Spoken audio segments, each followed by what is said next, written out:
एक घने जंगल में, जहाँ नदी की कल कल ध्वनि और पैदों की सरसराहट से प्रकृति का संगीत गूंजता था, वहाँ एक बूढ़ा और समझदार कछुआ रहता था, जिसका नाम था कच्छू। कच्छू अपनी धीमी चाल के बावजूद जंगल के सभी जानवरों में प्रिय था, क्योंकि उसकी बुद्धिमानी ने कई बार संकटों को टाला था। एक दिन उसी जंगल में एक नई लोमड़ी आई, जिसका नाम था लोमड़ी। लोमड़ी चालाक और धूर्त थी। उसने जंगल के जानवरों को बेवकूफ बनाकर अपना पेट भरने की योजना बनाई, लेकिन कच्छू ने उसकी चालाकी को पहचान लिया और फिर शुरू हुई एक रोमांचक टकराहट। लोमड़ी ने जंगल में पहुंचते ही सबका दिल जीतने के लिए मीठी बातें शुरू कर दी।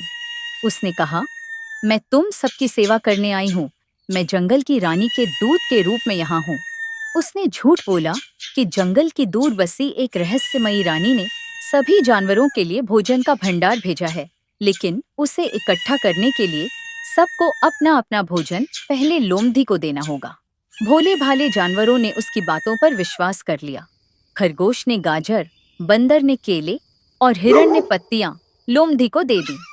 लोमड़ी रोज शाम को एक पेड़क के पीछे छिपकर सारा भोजन खा जाती और जानवरों से कहती, रानी तुम्हारी भक्ति से प्रसन्न है। कच्छू को लोमड़ी पर शक हो गया। एक दिन उसने खरगोश से पूछा, क्या तुमने कभी रानी को देखा है? खरगोश ने ना में सिर हिलाया। कच्छू समझ गया कि लोमड़ी झूठ बोल रही है। उसने जंगल के जानवरों को इकट्ठा किया और कहा, यह लोमड़ी हमें बेवकूफ बना रही है। हमें इसकी चाल का पता लगाना होगा। तभी एक बुद्धिमान उल्लू ने सलाह दी, क्यों ना हम भी लोमड़ी को उसी की चाल में फंसाए। सभी ने योजना बनाई। अगले दिन जब लोमड़ी भोजन इकट्ठा करेगी तो कच्छू उसे रानी का खास संदेश देगा। अगले दिन लोमड़ी जैसे ही भोजन लेने आई, कच्छू ने नाटक किया कि वह रानी का संदेशवाहक है। उसने एक पत्ते पर नकली निशान बनाए और लोमड़ी से कहा, रानी ने तुम्हें आज रात उनके महल में बुलाया है। वे तुम्हें इनाम देना चाहती हैं। लोमड़ी के मन में लालच जागा। उसने पूछा, महल कहाँ है? कच्छू ने नदी के पार एक ऊंचे पहाड़ की ओर इशारा किया। वहां एक गुफा है, उसमें सोने का खजाना रखा है। लोमड़ी फंस गई। उसने रात को गुफा में जाने का निश्चय किया, मगर असल में वह गुफा एक भालू का घर था। रात को लोमड़ी नदी किनारे पहुंची। तभी कच्छू ने उसे रोका और बोला, रानी ने तुम्हारी परीक्षा लेनी है। इस नदी में डुबकी लगाओ, तभी तुम महल तक पहुंचोगे।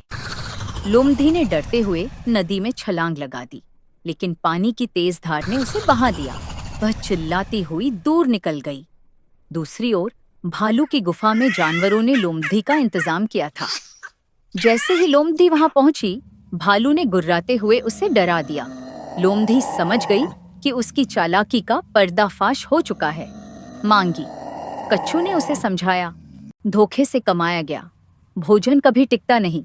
ईमानदारी से मेहनत करो तो सब तुम्हारा साथ देंगे। लोमड़ी ने सीख लिया और उसने जंगल में फल फूल बेचने का काम शुरू किया। अब सभी उसकी मेहनत की इज्जत करते थे। चालाकी से मिली जीत क्षणिक होती है, पर बुद्धिमानी और ईमानदारी से जीता गया विश्वास सदा के लिए टिकता है। इस कहानी के साथ जुड़े रहने के लिए चैनल को सब्सक्राइब करें, बेल आइकन दबाएं और कमेंट में बताइए कि आपको किस चरित्र ने सबसे ज्यादा प्रभावित किया। अगली कहानी में मिलते हैं। तब तक के लिए जंगल का नियम याद रखें, एकता में बल है। तो कैसे हैं आप लोग? अगर आपको ये कहानी अच्छी लगी तो लाइक करें, कमेंट करें और हमारी पंचतंत्र चैनल को सब्सक्राइब करना मत भूलिएगा। तो आपसे जल्दी ही मिलते हैं एक और ऐसी ही रोमांचक कहानी लेकर। तब तक सायोनारा।